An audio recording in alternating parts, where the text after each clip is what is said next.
Hola, bienvenidos a Socio TV. Hoy vamos a hablar sobre una de las películas más exitosas de los últimos tiempos, Historias Cruzadas del año 2011. La película se basa en el libro Criadas y Señoras de Catherine Stocken.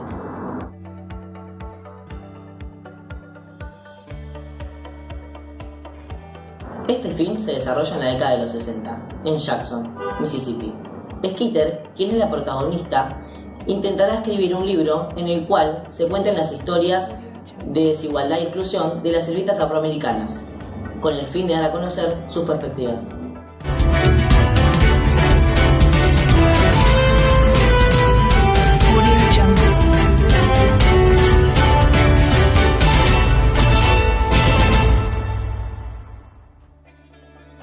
Como solemos hacer en este segmento, hoy vamos a analizar sociológicamente la película. Partiendo de un punto de vista sociojurídico, vamos a analizar dos conceptos: la relación de la sociedad y los individuos para con su marco normativo, o este marco normativo como mismo producto de esta sociedad. En el primer caso, es el cumplimiento de este reglamento que se da en la película, el reglamento de Jackson en Mississippi, el cual estaba basado en la ley de Jim Crow, es decir, cómo cumple la sociedad este reglamento de segregación racial. Se da en el caso de cuando una de las sirvientas debe ir a un baño aparte de la casa que estaba creado específicamente para ella. Podemos ver también la creación del marco normativo como producto de la sociedad, debido a que las mismas personas que legislaban estas leyes eran la clase minoritaria, es decir, la clase blanca y acomodada económicamente. Luego tenemos la transgresión de las normas sociales, que conllevan en dos partes: al delito o la desviación de la conducta. La desviación de la conducta rompe con estas normas sociales, es decir, que no posee una sanción jurídica, sino que es más visto sociológicamente, o socialmente, mejor dicho. La transgresión de las normas sociales es fundamental en esta película. Hay transgresiones que llevan a la desviación de la conducta, la cual Skeeter realiza todo el tiempo. Desde un principio ella rompe con el sistema de expectativas, no adaptándose a la heteronorma, no queriendo ser madre y ama de casa, sino queriendo ser una futura escritora y exitosa periodista.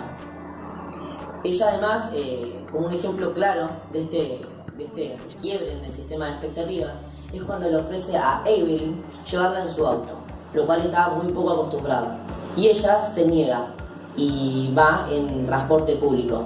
Esto es debido a que a ella nunca le habían ofrecido a alguien de piel blanca llevarla en su automóvil, quebrando con el sistema de expectativas de Evelyn, es decir, a lo que ella está acostumbrada o espera de una persona de clase alta y blanca.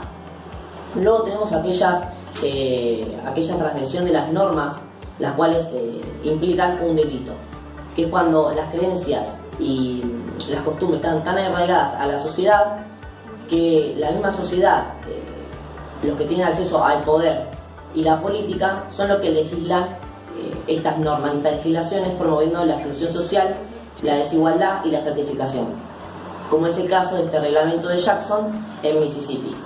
El encargado de aplicar estas normas sociales y regular las conductas es el control social. Hay dos tipos: el formal, el cual es el más visible, que hace referencia a lo jurídico, es decir, a las leyes, a las normas, lo que posee sanción. En este caso es el reglamento en Jackson, en Mississippi. Luego tenemos aquel control social, el cual es informal, es menos visible, el que tiene que ver que se da en el proceso de socialización, que normalmente es dado y brindado por los padres. En este caso en Jackson no es así, sino que dado por las sirvientas, quienes son quien crían a los niños.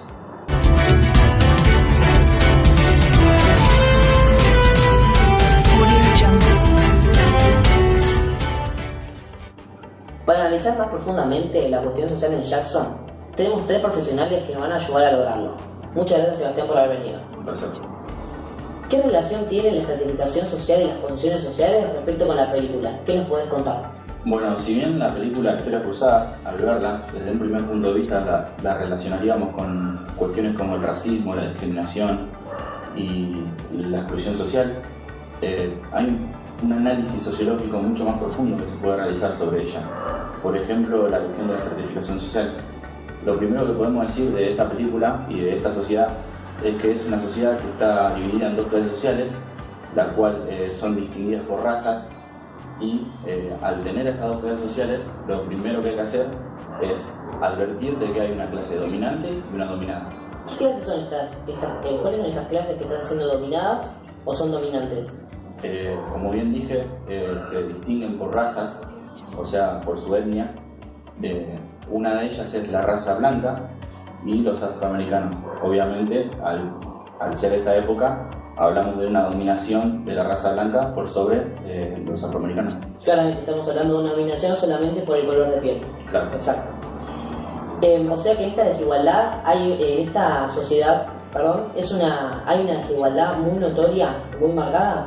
Claro, ya desde el primer momento de la película se puede notar claramente cómo las personas blancas viven una buena vida, con un acceso a salud, educación, trabajo, mucho mayor a la de los afroamericanos.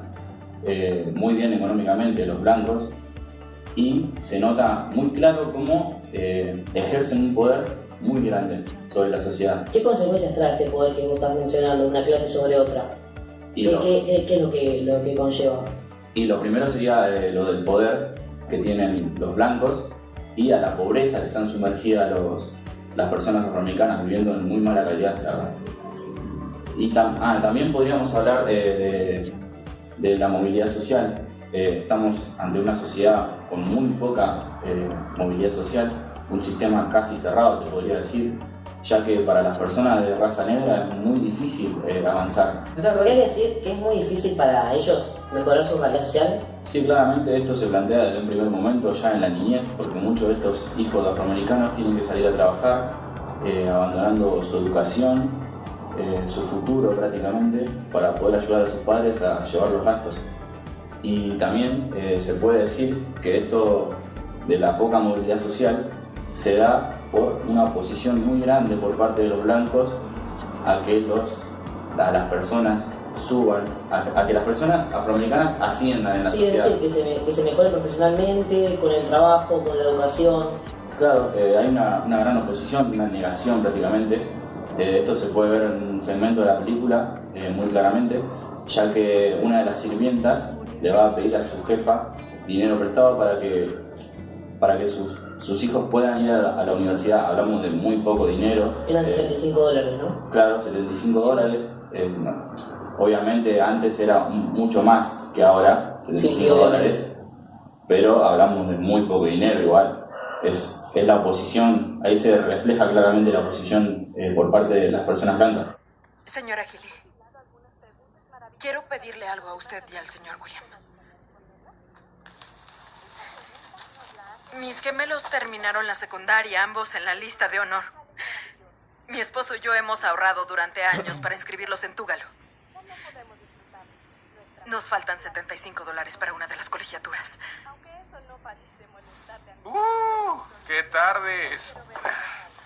Será mejor que me vaya. Te veo en la noche, cariño. Adiós. Continúa. Verá, ahora nosotros debemos elegir qué hijo estudiará si no reunimos esa cantidad. ¿Consideraría hacernos un préstamo? Yo trabajaría a diario sin cobrar, hasta pagarle. No es trabajar sin cobrar, Yulmei, eso es pagar una deuda. Sí, señora. Como cristiana, te voy a hacer un favor. Verás, el Señor no da caridad a quienes están sanos y bien. Tienes que hacerte de ese dinero tú misma, ¿entiendes? Sí, señora. Un día me lo agradecerás. Con respecto al sistema de expectativa, ¿qué nos podías hablar sobre los roles? Bueno, en Jackson la vida de las personas son prácticamente calcadas. El sistema de expectativas que hay sobre las personas está muy marcado y firme. Y ya desde la adolescencia, la protagonista Skeeter rompe con muchos de estas expectativas que se tienen sobre ella por ser mujer. Por ejemplo, cuando hablamos de pareja, en la adolescencia en Jackson era muy común que las chicas de esa edad ya tengan pareja, y esto no pasaba con ella. Si bien esto no era buscado por ella al principio, ya que los muchachos de Jackson decían que ella era fea y por eso no querían estar con ella, esto llevó a que ella se desviara de ese sistema de expectativas y buscara otras salidas. Por ejemplo, el estudio. Ella se centró mucho en el estudio y se formó académicamente. Sí, digamos que en vez de tener como objetivo ser ama de casa, ella quería ejercer su profesión y ser exitosa en eso.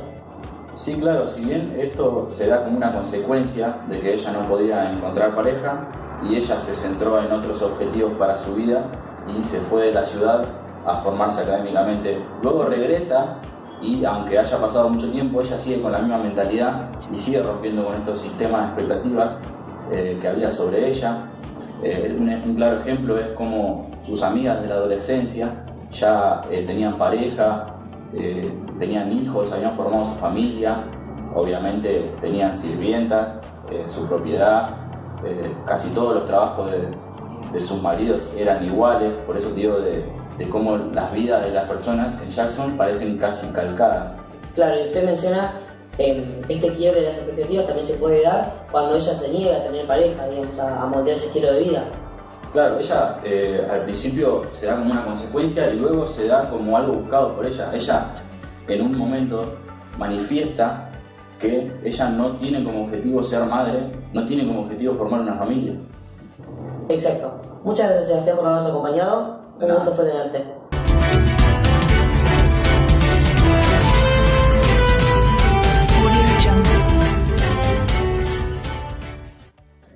En este segundo bloque tenemos a nuestra segunda invitada, Melissa, que nos va a ayudar a analizar sociológicamente la película. Muchas gracias por haber venido. Mucho gusto. Remontando a lo que decía Sebastián sobre las clases sociales, podemos apreciar que las familias de unas u otras no tenían las mismas características. Si bien las familias de esa época eran de tipo nuclear y monogámica, podemos apreciar ciertas desigualdades tanto en lo económico como en lo jurídico.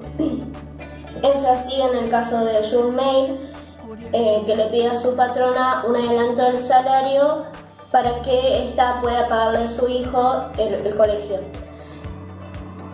Y por otro lado podemos ver cómo los nenes de las familias blancas no presentaban ninguna dificultad para ir a un colegio. ¿Cuáles son las formas en las que puede verse reflejada la desigualdad, Melissa? Bueno, esto nos remonta a los teóricos del conflicto que investigan cómo la familia perpetúa la desigualdad en la sociedad. Hay tres aspectos en los que esta se ve reflejada. Por un lado, el patriarcado es uno, donde las mujeres blancas no trabajaban y bueno, dependían económicamente de su esposo, quedándose así en sus casas, haciendo las labores domésticas en el mejor de los casos, ya que presentaban sirvientas. Y otro aspecto es la raza y la etnia, que estas persisten a través de las generaciones a medida en que las personas se casan entre blancos sin mezclarse con los negros.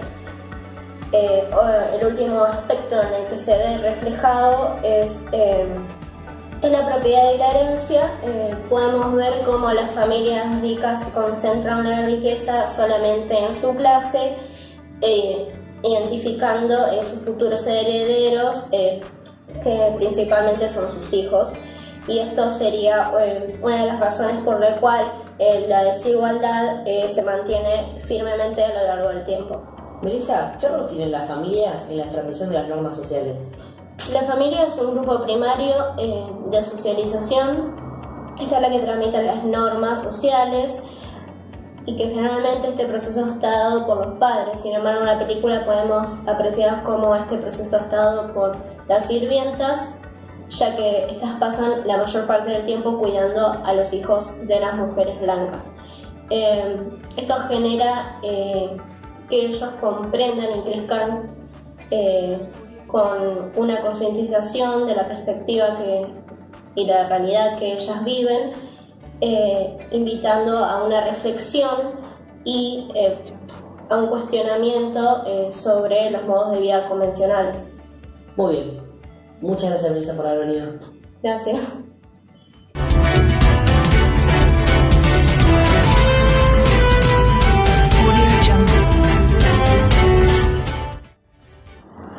Volvemos en este último y tercer bloque con Esteban, que es nuestro último ayudante para seguir comprendiendo este análisis sociológico de la película Historias Cruzadas. Bueno, bienvenido, muchas gracias por haber venido. No, muchas gracias por invitarme. Nada, te quería traer para compartir un poquito lo que es el concepto de cultura, porque está presente desde que nació la sociedad en sí, junto con el ser humano, y está presente incluso ahora en nuestros tiempos, así que es como un agente oculto, diría yo, que muchos no sabemos que está, pero está ahí. Así que la cultura comprende de los valores, creencias, todo ese tipo de cosas que una sociedad comparte, se podría decir. La cultura, digamos, establece algún tipo de norma en la sociedad de aquella época, en la década de los 60 en Jackson. Bueno, está perfecto lo que me propones, y sí, realmente que sí. La norma establece, la cultura establece un montón de normas, desde aquel entonces como ahora, es lo que te decía. Incluso nos permiten ciertas conductas o justamente las prohíben, ¿se entiende?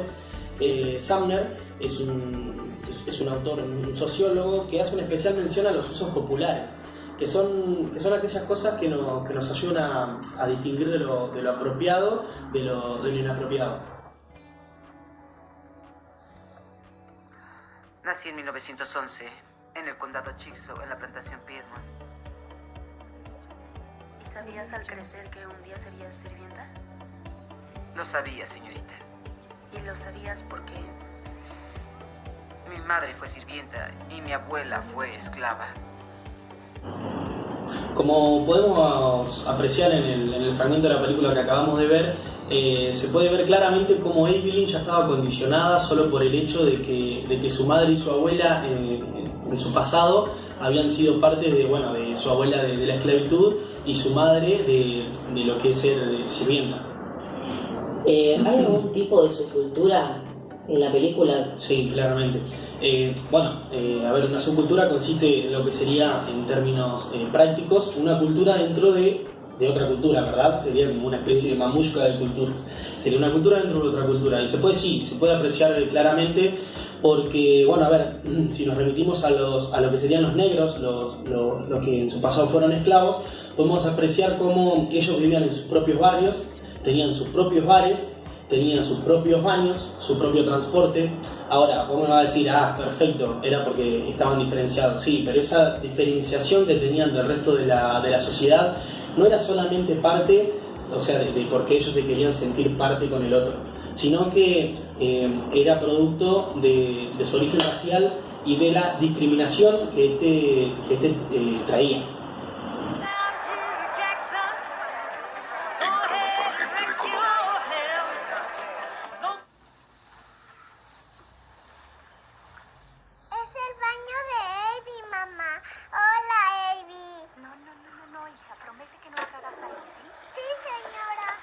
Aquí me tienes, bebé. ¿No es agradable tener tu propio baño? Sí, señora. Bueno, lo que acabamos de ver se puede ver claramente cómo la cultura y la sociedad están relacionadas intrínsecamente, ¿sí? Es decir, una se afecta a la otra. Cuando hay un cambio en la cultura, la sociedad se ve afectada, y cuando la sociedad cambia, también la cultura se ve afectada. Es decir, que es una relación de ida y vuelta. ¿No es anticuado en la forma en la cual se desarrolla aquella sociedad de Jackson? Bueno, sí, tal cual, claramente. Nosotros viviendo en nuestra actualidad, ¿no? En nuestra realidad nos parecería, wow, qué anticuado los pensamientos o qué discriminatorios, hasta qué nivel llega el ser humano.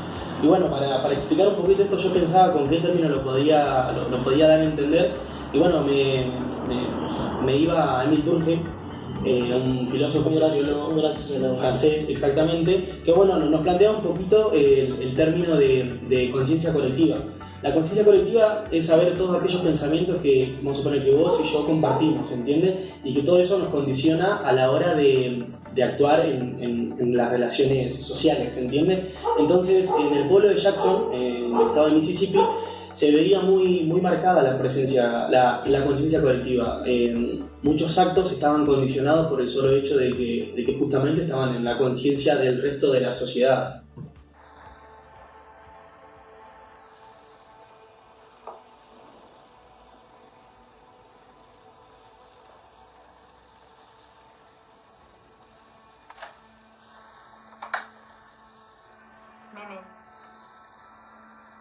Nini, ¿estás ahí? Sí, señora. ¿Y qué crees que estás haciendo?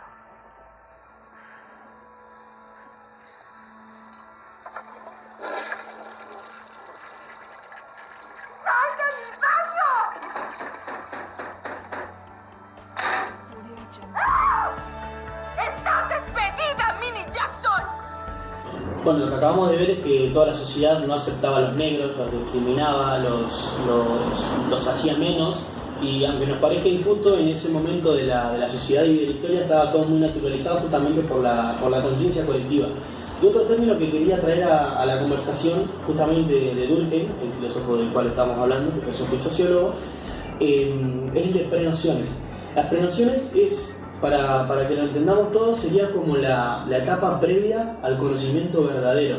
Sería como una especie de conocimiento que justamente nos creamos los seres humanos y que sin siquiera comprobarlo lo damos por cierto y ni lo verificamos. ¿Se entiende? ¿Esto implica los actos discriminatorios de aquella época? Tal cual. Esa referencia, digamos. Los explica claramente, porque, a ver, nos remitimos a ponerle un ejemplo fácil de entenderlo, es el de los niños. Los niños adoptaban las prenociones que sus padres le indicaban. Vamos a suponer, si sus padres eran racistas, ¿cómo iba a salir el niño? Racista. Entonces, bueno, ahí se explicaría muchísimo de esas prenociones que se creaban y se crean justamente en lo que es el seno familiar, en la primera parte de la socialización.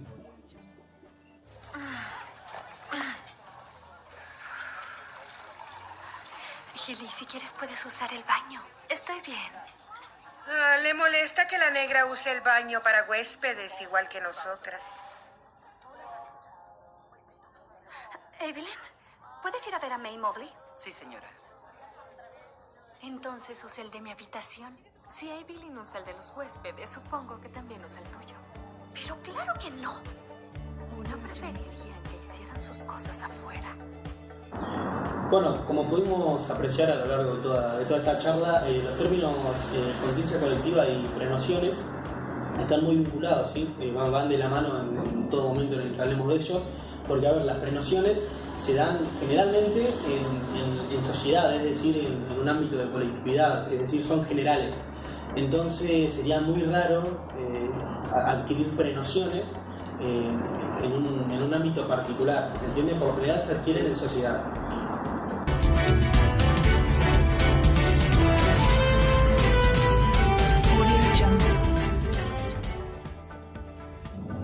Para cerrar el programa, vamos a hablar de uno de los factores que influyó en esta revolución de los derechos de los afroamericanos. Exactamente, uno de los factores más importantes que tuvo como fin todos estos cambios que hoy podemos, como sociedad que ya avanzada en el tiempo, podemos... Podríamos decir que es claramente la globalización. Exactamente, hoy lo podemos visibilizar, pero bueno, en ese momento la globalización tuvo dio un gran acento en lo que fue la historia.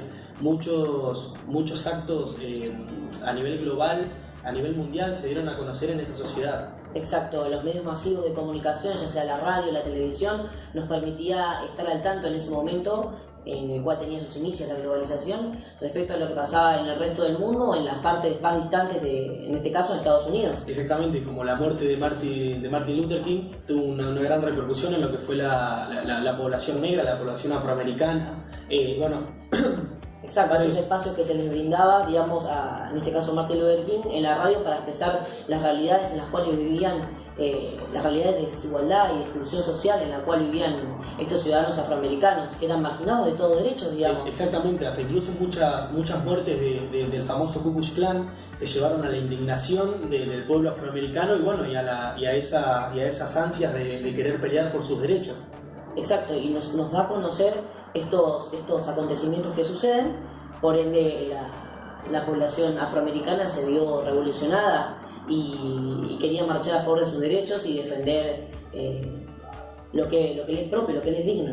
Exactamente, y bueno, entonces algo tan simple como nos parece ahora, que es la globalización, en ese momento marcó un antes y un después, o por lo menos incentivó a lo que fue un cambio de 180 grados, diría yo, de lo que era los derechos humanos en general. Exacto, claramente también lo refleja la protagonista, Skeeter, cuando le brinda un espacio en su libro a estas sirvientas de llamas de casa, las cuales contaban sus historias de vida y de desigualdad y exclusión social. Exactamente.